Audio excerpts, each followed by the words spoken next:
Welcome to the No Limits Leadership Podcast. We discuss ancient wisdom, real-world experiences, and the latest concepts on mastering leadership of self and others. If you're committed to maximizing your life and your impact on the world, you're home. Welcome to the No Limits Leadership Podcast. I am your host, Sean Patton. I'm so excited to have Tony Martignetti today. He's a trusted leadership advisor, a best-selling author, the founder of Inspired Purpose Coaching. He's got just a really remarkable and really cool background in finance, biotech, and executive coaching. He helps high-performing leaders navigate their paths with clarity, courage, and confidence.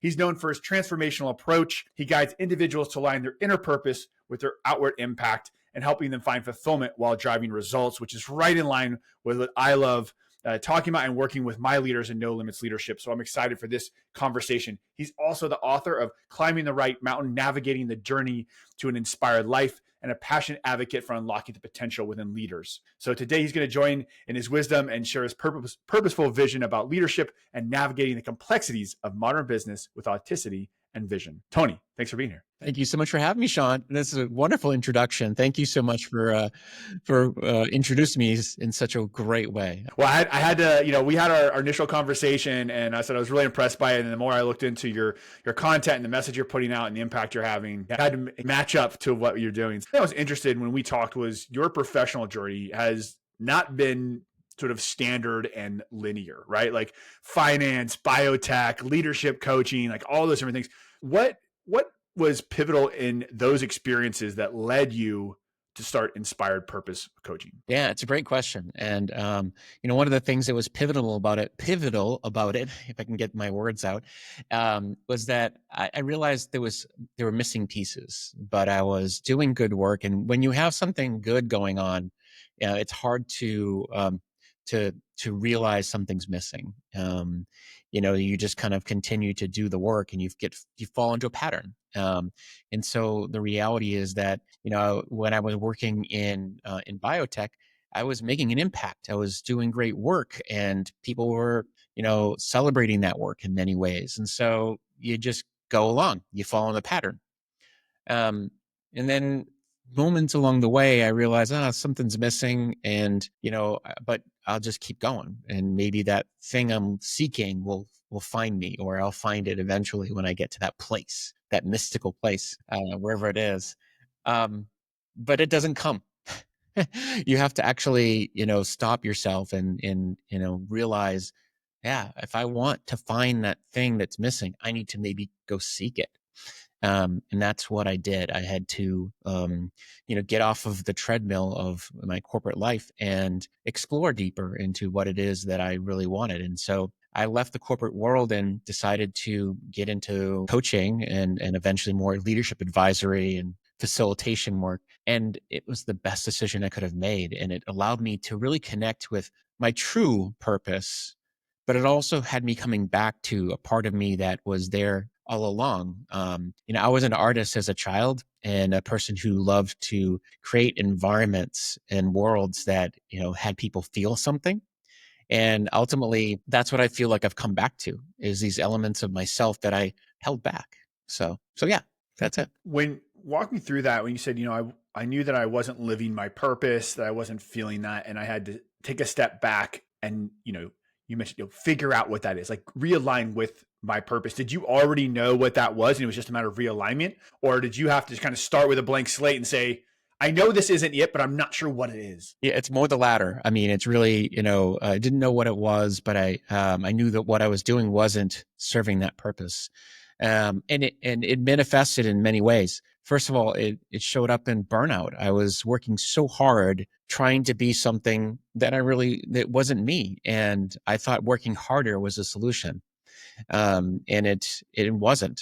So burnout became like the first warning sign that I was on the wrong path. And then, getting out and starting to explore was, deciding that through conversation and through talking with others, I would find different paths that could unearth who I was, my purpose. And then even that took some time, because even when I decided that coaching was maybe a path for me, it's more getting clear about who and the what, what is the actual modality of how I'm going to move people. And so there was a lot of still steps I had to take. And to be honest with you, the purpose continues to evolve in many different ways, and it shifts and takes different forms. Yeah, I love how you brought up. I've had this happen to me before too. I jumped in with both feet into entrepreneurship right out of the military, and started my first company when I was struggling, financially. I made some early financial decisions that put us in a hole, and I got over leveraged, and also just didn't know any better. Didn't know that I shouldn't jump right in and sign a 7-year lease and sign my house away, and didn't know that I maybe shouldn't go get a $500,000 loan from the SBA, and things could go wrong. And when things weren't going the way I wanted, or financially we were struggling, the answer in the military, and I think I think this resonates with a lot of, if you want to use the term A-type or high achiever or driven people, whatever, right?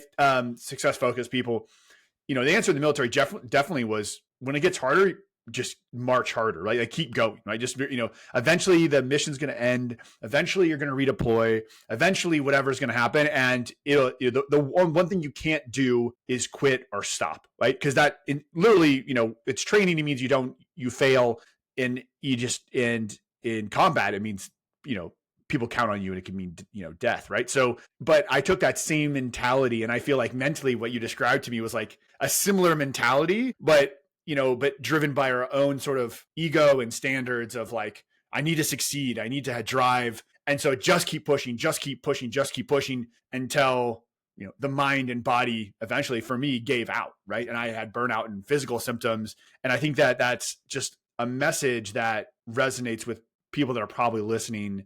And you mentioned that burnout was sort of like one of your first, the indicator. But I heard before that was, you mentioned, well, what's my leading indicator of, right? Because there's, what's my leading indicator that what I'm doing, I was living my purpose. And I guess I would ask you that. So like, what are because I have my own ideas, but I want to hear what your thoughts first. Like, what is the leading indicator before we get to burnout, before someone knows, am I headed down the right track or not? Yeah. Well, I love you asked this question, because it actually comes back to something that really connects with why I called my company Inspired Purpose. There's a sense of like, you know that you've lost connection with your purpose if like all you're doing is going through the motions. There is a sense of like, you look into the time, your weeks ahead, and you start to see that you're just not looking forward to the things you're doing. And we have to sometimes pause and say, what am I looking forward to next week? What am I doing that's sparking me up or gives me some sense of aliveness about the work? And if you don't have that, then that's a sign that you're missing your purpose, or you're missing your sense of connection to the work. Now, does that mean you throw everything away and start something new? No, it just means that you may have to take a different look at how you're navigating the work. Maybe you need to take a different approach to the work. This moment, in which I think we all need to take some moments away from the day to day and just kind of reassess. I think, in the book, my first book, Climbing the Right Mountain, this idea of climbing this mountain that we've set for ourselves, we have to think about what is our definition of where we're going, so that we can figure out, is it worth still climbing this mountain? Are we on the right path, on the right mountain at all? So I think that's what I'm connecting to here. I love that answer, because what I'm hearing from you is energy, right? Like if you're doing something and you feel it gives you energy from doing the work, maybe the compass is headed up, the right direction. Or maybe we're headed toward the right mountain, right? And if the work we're doing is draining us, then maybe that's the indicator. That's what I'm hearing from you, is like, it's an energy draw, right? Like, is this giving me life, or is this sucking it away from me? Yeah. And I don't want to confuse this with that it's easy. I mean, as the old saying is, growth is not easy. There should be some sense of struggle, maybe some tension along the way. And so if you find that like, oh, it's, I'm finding it hard to navigate this path. That's not necessarily saying that you're in the wrong path. It just means that, these moments can be challenging, and therefore it could be a sign that you're just in a spot where you need to push on, which is fine. But if you dread it, that's the difference. Growth that you enjoy in the process, even though it's hard, is okay.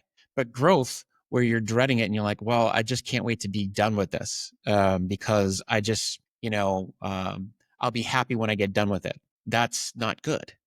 And I'm going to connect this to this idea of of dopamine, right? Dopamine was always seen as this thing that we feel better. The dopamine hits come at the end of something, but in reality, we get dopamine hits in the process of anticipating something. It's a different approach to what we thought it was, at least from scientifically, what we thought dopamine was all about. We don't get satisfaction at the end; we get satisfaction on the journey. Yeah, the anticipation of it and of success.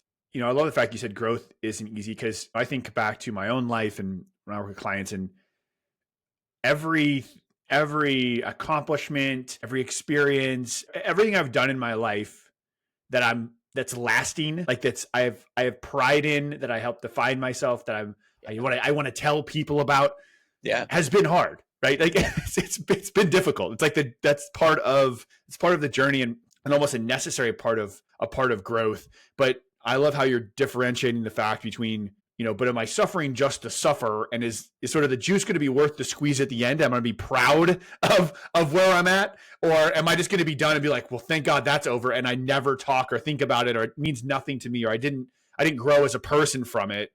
Then it's kind of that question of like, what am I doing here, right? Exactly. I just love that, coming from you, it really, it speaks volumes, right? You've been through, basic training and things like that. That's like, in just being able to speak to the struggle that happens, and you wouldn't trade it for the world. Those are the things that are really meaningful. One of the things that I've done, which I think is, really challenging, I climbed Kilimanjaro, which was a wild climb, 19,000 feet. And, would I do it again? I don't know, uh, but it was really worth it. I mean, I'm so glad I did it. But it tested my will for sure, and it tested my abilities to do a climb like that, not just physically, but also, mentally. Yeah, same way. I get asked all the time, like Army Ranger School or Special Forces selection. It's like, would I do it again? Hell no. Yeah, but because but only because I've already done it, right? Like if you had never climbed Mount Kilimanjaro and someone said, let's go climb Kilimanjaro, it's gonna suck and you're gonna suffer. You're like, well, I want to do it. Like I want this, and it's important. But once you do it, you're like, well, do you want to do it again? We're like, well, that's a different story. I already know I can do it, and I already have that, that sense of pride, and the growth that comes from that. And so I think that's really important. So as you help people discover or redefine their purpose, or leaders that are trying to do that, maybe there's some Mount Kilimanjaros that they need to climb to get there. Like, how do you help them define what that is, and what is the right direction to go to define that purpose? Yeah, it really comes down to, having them redefine what it is that's important to them, and think differently about it from, what they had in the past. Because sometimes we've gotten on this path because other people have pushed us in that direction. I always use the classic example of, like, a lot of Asian parents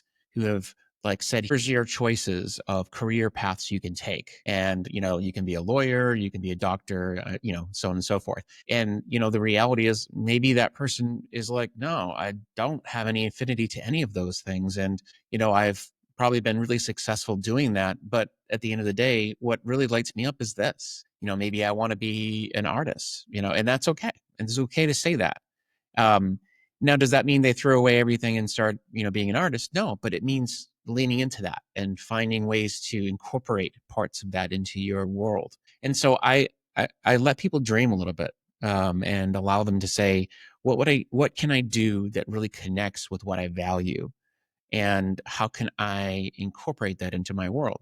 And it comes back to this thing that I often talk about, which is a tool called expand your vision, narrow your focus. Expanding your vision is about really seeing new possibilities in what you're doing. And that might mean incorporating into the work something that you haven't thought about incorporating, or trying new paths. and identifying that thing, but don't stay too far out, because you have to identify, then apply. And that's where the narrowing focus comes in, which is about taking that one thread and following it for a period. Even if it's not the definitive path, it allows you to say, I'm going to see what happens when I follow that. I mean, would you say that when people are able to align the way that they're living, including personal, professional life, with that purpose, defined purpose, with that vision, they're more productive and more effective in the work they're doing? Yes, but it's not an overnight thing. It's, what happens is when people start to explore different paths, they start to realize they can do amazing things when they're able to focus deeper into something that is maybe an area they didn't know that they had a capacity for. And but what they realize is that capacity they build in one area has a follow-on effect in other areas, and then they become expansive overall. It's almost like when you build capacity in. I'll use the analogy of a basketball player. If you're a basketball player who wants to get good at one thing, you're going to practice like your free throws for endlessly until you get really good at it. But what you realize after a period of time, so when you go back to playing all of your skills are all advanced, because you're playing into one thing actually helps other things become better. Makes sense? Yeah, yeah. So I'm wondering how we leverage this concept as leaders. Like, we're talking in terms of for ourselves, but obviously, if we want our teams and the people that we're developing to reach their full potential, we want to we want to help them get aligned as well, right? Aligned to their strengths, to their purpose, so that we can have the highest performing team possible. So where do leaders begin when they start working with their subordinates on helping them follow this same path? Do they get the highest amount of engagement and retention and everything else? Yeah, it's a lot easier than people think. One of the first things they can do is listen to them. Connection is the most important part of building a more engaged and productive team. I don't really like productive, because I think it's a I don't know, it's not really the goal. The goal is really to make sure that the team is working more effectively together. But the idea is that you want to get to know people and get to know what it is that lights them up. What are their strengths? What are the things that they want to leverage? Now, that doesn't mean it's like, well, if you're just looking at the title and saying, because you are an accountant, you have to be a better accountant. It's also asking them, what are the things beyond the technical aspects of the job that you do well, and that you like to do well? And how can we help you to harness that strength, that element of who you are, in this capacity, in this world of what we're doing? That could involve things that are outside of their jobs. And by allowing them to really harness that bigger part of who they are, they're more committed to the work. And ultimately, you get the advantage of somebody who's fully firing on all cylinders. Do you have a story or example of maybe a client that you've worked with in the past and their journey of putting this into action, and kind of what the result was, so we could hear sort of what this looks like, in IRL, as the kids say? Yeah, in IRL, yeah. Yeah, totally. I mean, I think one of the things that I'll use the example of someone who I worked with, who was a data scientist. She was just really brilliant as a data scientist. But the thing is that she had aspects of who she is outside of work that wasn't being expressed. And I got to know her through our conversations, and I realized that she has this a real talent as a violinist. Right now, seems really odd, right? But she played a violin in a youth orchestra, and she had started to get really good. And she was in an orchestra that was for adults, young adults. And I was like, wow, that's amazing. Does anyone at work know you do that? And she said, no, I wouldn't share that. I'm like, okay, well, what if you did? What if you shared aspects of who you are into the workplace? And she started to do that. And what I realized when she did this is that it opened the door to not only her unlocking her confidence, but other people seeing her more fully and allowing them to bring her in for you know being able to have more conversations about her creative side. and they championed her. And then they asked, people started to share their talents and the things that they do outside of work. And so I'm using this example because I think it's an interesting way to see it beyond technical skills. It's also a way for people to feel connected and then ultimately championing who they are as a whole person. Yeah. Yeah. What I love on there is she was leading with her own vulnerability and not just down, right? We think leadership or your manager is just like leading to the people below you, but leading within the organization, right? Leading as defined as influence. And so, leading in all directions, up, sideways, and down. And so with doing that, she gave permission. It sounds like she gave permission to others do the same. Exactly. And fostered more and higher connection at that human level. 100%. And that's exactly what I think is so beautiful about that story. It's just, this opportunity to almost create a ripple of openness in the organization. And like I said, this confidence that it created for her to see, oh, if I'm doing this here, what else am I holding back on? What are some things that I could be doing? Speaking up in meetings that she normally might have shied away from. It just gave her a license, permission to just see what else is possible. And I think as leaders, we can lead by sharing our own vulnerabilities. And maybe I'll issue a challenge, right? As coaches, we like to challenge people. So I issue a challenge to listeners too, which is, what do you know? How well do you know your people in a holistic sense, right? Like she mentioned, no one at work knew that she had this passion for violence. Like, do you know, do you know the people you work? Do you know their families? Do you know what their kids are up to? Do you know what they do in their spare time? Do you know what matters to them? Like, do you really know? Could you write a page about each person you work directly with, about them as a holistic person outside of their job function?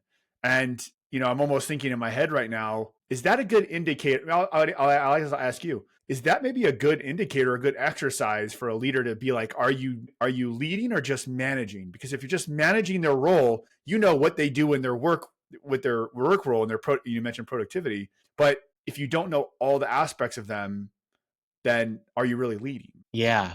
I love that you share this. And there's an element of this which is say, okay, well, you don't have to be everyone's best friend, but it's just it's more about creating a sense, a container of trust and connection that allows you to just have an understanding of each other. And I think that's what we're after. We're not looking to be best friends. We're not looking to pry into people's worlds that, there's people can still have boundaries and all of that. But the key thing is to open the door enough to be able to say, I want to know you. I want to get to know you enough so that we can be more than just, people who work together in a place. Yeah. And not just transactional relationship. Exactly. Take it from transactional to more of a transformational relationship, which is ultimately going to get more results in the long run because we can help that person, the employee, get what they want from this, which is far beyond just a job. Maybe it's about how do I advance my career and see what I'm capable of, my potential, and you're going to get so much more out of them because you're investing in them. And so, yeah, coming back to your analogy, I think it's absolutely spot on. It's not managing, it's leading, and leaders see how they can get people to go from, where you started to where we're going to be taking you. Yeah. And I know you mentioned before that trying to discover who you want to work with. And I'm breaking the fourth wall here a bit because we had a conversation before this and you had mentioned you like working with outlier leaders. Yes. Yeah. What does that mean? Who's an outlier leader? Yeah, outlier leaders are people who usually come from a technical background, but they're three-dimensional people, which means that they have a lot of things that they don't share. I mean, it's just like I was talking about. They're usually closed off to others. They don't connect well with others because they're oftentimes thinking that other people don't relate well with them. So I help them to bridge the connection to other people and realize that by working with others, their dreams, their passions for what they do, their technical aspects of who they are can become a reality, and they won't burn themselves out by staying so close in their own little world. And they'll actually see that, by leveraging other people, they'll make things reality. So, just using the example of technical, like a scientist. I work with a lot of chief science officers who are brilliant. And oftentimes, if they're not able to connect with others, people will work around them, or they'll find ways to just, find, we'll bring them in when we need them, kind of thing. And that's not healthy. And so when I get them to see that their vision, when communicated well and in concert with other people, they're able to enable and empower other people to be part of that vision. That makes so much sense. And, to overgeneralize, we think about, well, we set the stage. We think about the business concept, right, of like the Peter principle, right? Everyone's promoted to their level of incompetence, right? So, which can happen a lot when it's like, oh, you're the best, the best salesperson is now the sales manager, even though those are two different skill sets, right? You're a good sales manager. You must be a good director or a VP, and no one ever trained you or analyzed whether your skill set or your desire was for what was required at that next level, right? Because being a chief science officer and being a individual contributor engineer, those are completely different skill sets and roles. And I would imagine with the type of people you're talking about, it's almost a more difficult transition, right? Like if you're a salesperson or you're, in HR or you're in marketing, generally speaking, those sort of, when you start having to lead other people because you're, as an individual contributor, you're already dealing sort of with other people, you might be able to make that transition earlier. But if you're, an accountant or an engineer or a data scientist, and your individual contributor strength is, numbers and you have that engineering type brain. Yeah. And now all of a sudden it's like, well, you're the top engineer. Now you're going to be the director of engineers. It's like, well, that's like almost a bigger jump for those people, I would imagine. Yeah. It's like, completely, taking a square peg and putting them in a round hole. And now, companies mean well, but now they need to make sure that they help to skill that upskill that person and train that person to see now we're requiring something different from you. And there's a lot of these people come kicking and screaming into those roles. Also, I will point out that a lot of them are neurodiverse. They've fallen into these paths because of the fact that they are really good at being in their own world. And I'm not trying to paint a picture of this is how everyone who's neurodiverse is, but there's an element of like they're good at details and getting into to the minutia, and that's wonderful. But the problem is the social skills might be lacking, and that's where we need to help them to do it in their own way, navigate in their own path, and that's where I come in and help them. Yeah, I think that's an important because you can't, especially in a lot of corporate environments and larger companies, right? We create this job description or this one role, and it's like you're trying to find this person that's going to perfectly fit. You're trying to find that that square person to put in the square hole, but the best person for that role inside the company may be the circle person, and we need to adjust the role around them, and that takes, to your point, to kind of circle back, that takes leaders at the top that have a little bit of a bigger vision, right? That can see the bigger picture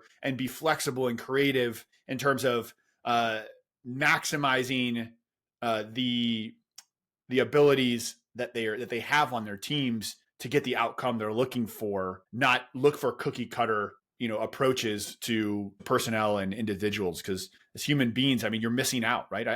You're at a competitive disadvantage, I think, if you're not considering the people and strengths on your team and how they could best fit and adjusting accordingly, right? It's like, I think that you mentioned the basketball, right? The best coaches in basketball, I watch more football, but I get it. You're in Boston, so we'll talk Celtics. I just watched a whole documentary on starting five with Jason Tatum, so I'm on board now. He's the man. But the best coaches aren't the coaches who come in and say, "Here's my system, and we're going to run my system. Like, it's just my system. Get on board with my system." They look at every year. They look at, who do I have on my team? What are their individual strengths? And then they adjust strategy and tactics based on the talent that they have. And those are the coaches, and those are the teams that really succeed. Yeah, I couldn't agree more. That's exactly it. I mean, we can't use the same plays over and over again and expect that, they're going to work for the different players that are coming through the roster.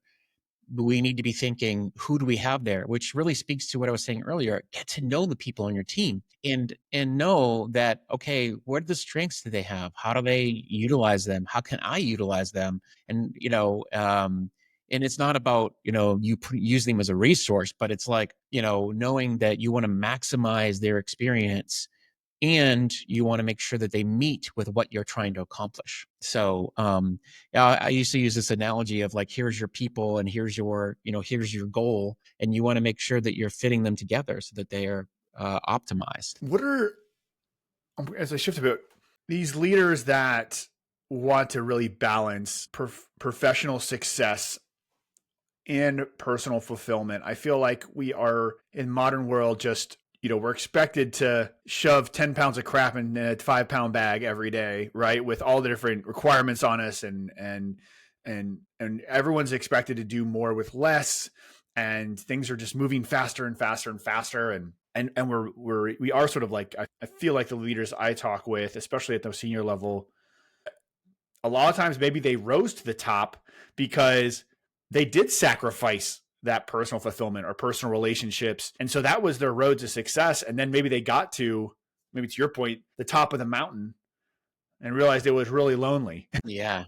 Yeah. And so like, what do they do now? Like, how do they recalibrate? Yeah, I mean, and the word you use, recalibrate, is an important one, because it is about changing the way you're thinking about where you are and saying, okay, if I want this role, that's okay to strive for big things and to do big things, but how can you do it differently? And that might mean recalibrating your expectations about what it is that how you're going to do that role. What I mean by that is that what is it that you're valuing? What are the things that that are important to you? If you're starting to say to yourself, like, look, I know that family is important to me and I want to make sure that I'm making space for that. That might mean that you're going to say no to some things that are on your plate, and you're going to delegate more, empower other people to do things that you in the past might have said, oh, I'm the only one who can do that. And you got to question that and say, no, I'm not the only one who can do that.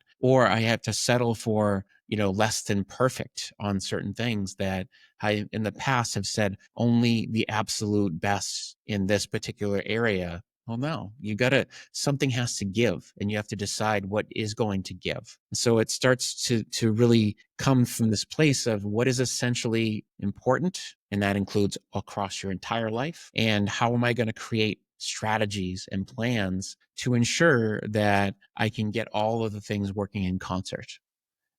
That's how you start to create a path to a more, to designing really a better, more fulfilling life, is by making choices, hard choices, but choices that will allow you to have that life that you're looking. I think that's a important, but big and scary thing to sort of reassess, right? And and you talk a lot in your content, your coaching about courage, the importance of courage when it comes to leadership. So how can leaders cultivate this courage when they're trying to navigate uncertainty and these tough decisions? Yeah, I mean, the starting point of cultivating this courage is to first of all lean into, you can't do it you can't make these choices while you're in the trenches, while you're doing the work. You have to take a step back and say, how do I get some perspective? How do I get some, a little bit of space to do this? And, one of the best ways that I've seen to do this is to at least have an hour a week where you spend time looking at things from a different angle. I call it the weekly spark. And what I do is I look back to the week before and I look forward to the week ahead. And through that, I'm also thinking about what are the big goals that I'm trying to accomplish across my entire life, not just, in my work. And what that allows me to do is to think about, well, what happened last week? What worked well? What didn't work well? What are some things that I need to celebrate because they were the fuel that I want to take into the next week? And then as I'm looking into the next week, I want to make sure that I'm planning more intentionally, not just kind of arriving and just showing up for. So the reason why I share this is because this is the way that you start to change the path you're on, change the patterns, is by creating space for reflection, for thinking. We need to think more, not just do more. Yeah. And I believe that that's one of the transitions as leaders maybe move up in responsibility in an organization. I literally wrote down in my notes as you were saying that as you move up in an organization, you actually need to spend and should be spending less time doing and more time thinking. Yes. And that takes some awareness, right? Of, because I keep thinking of the phrase, and he didn't coin this, but there's a book called it, right? Like, "We got you here won't get you there," Marshall Goldsmith's book, right? It's on my shelf over here. And it's that thing of, well, I was successful as, a salesperson, accountant, because I got crap done, right? And then the next level as a manager is like, well, I help my people get crap done. And then you move up and up and up. And I think what people forget is that when you move up into the higher levels of an organization, you have to make time, as you mentioned, to do that deep thinking. And what that allows people to do is the people below you in the lower to organization to focus on doing, because they know that you've got the thinking part, that you're thinking about strategy, that you're thinking about what's coming next, that you're anticipating what's coming up. But I love that. Would you call it the spark hour? What'd you call it? Weekly spark. Yeah. Weekly spark. Some time to reflect and plan just for yourself. And I would say, I think for so many of us, I'm counseling myself right now.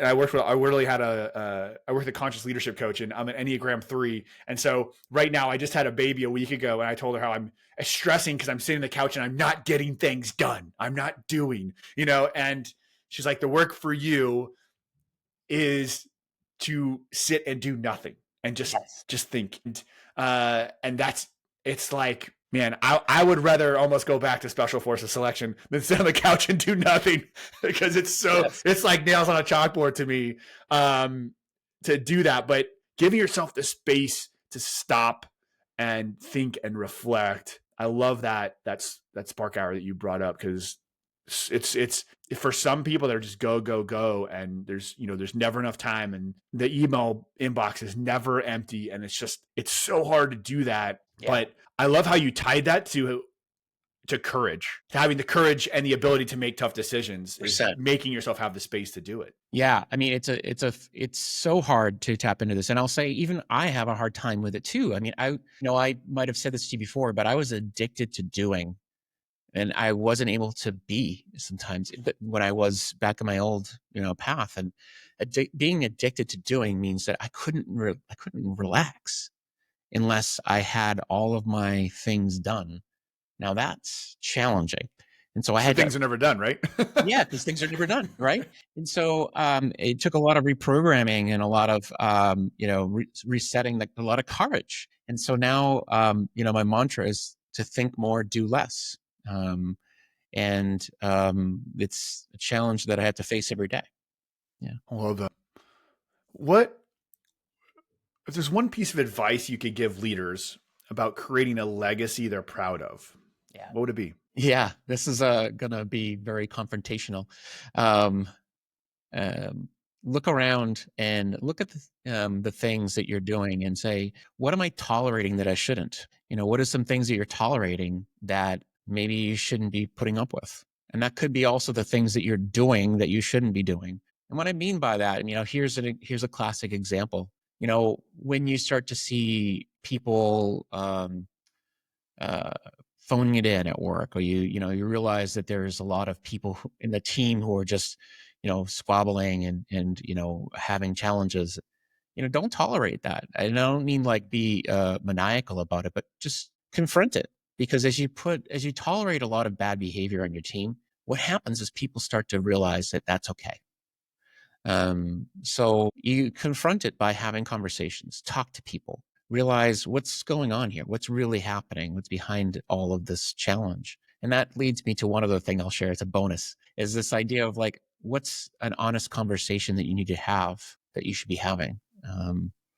And that might mean it's an honest conversation with yourself about things that you need to confront about what's going on. Man, that brings me back to courage, right? I mean, you got to have the courage to do those things, but I think we need to have the courage to, look at ourselves in the mirror, and the courage to take action, and the courage to be still. And, man, and it just keeps coming back to that, and the commitment to, it sounds to me, if I had to wrap that as like, having the courage to do those things is the path to creating fulfillment and creating that purpose-filled life. 100%.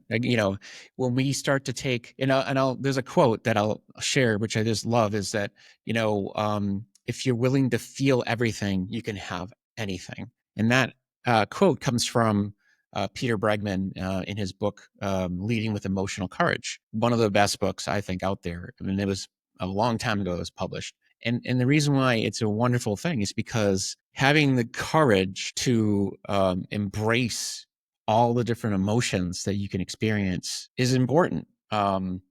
Sure, you might, put yourself into a conversation that is going to be challenging, but hey, that's what might need to happen for you to have the life that you're looking to have. Difficult conversations are the gateway to growth. All right. Tony, this has been awesome. I feel like we could keep going for hours, but if people, obviously I think a lot of people are going to love what they're hearing from you. What's the best way for them to connect with you, to read and hear more from you? Absolutely. I appreciate that. So the best place to find me is on my website, which is ipurposepartners.com. And the I is the letter I, not the I as an I. I gotta find an easier way to say that. And the other places they're going to end up at like an optometrist or something. Yeah. Exactly. I'm giving some great optometrists some good business. There we go. And the other places you can find me is on LinkedIn. So you can go to LinkedIn and you can find me there. I'm pretty active. I'm always sharing different things there. Yeah, I love the content you're sharing on there, man. That's where I'm at too. And I'll continue to do that and get your newsletter and everything else. But Tony, this has been awesome, man. I appreciate the conversation. I love the work you're doing. Thank you, my friend. I really appreciate it. Great conversation, wonderful questions, and thank you for having me on the show.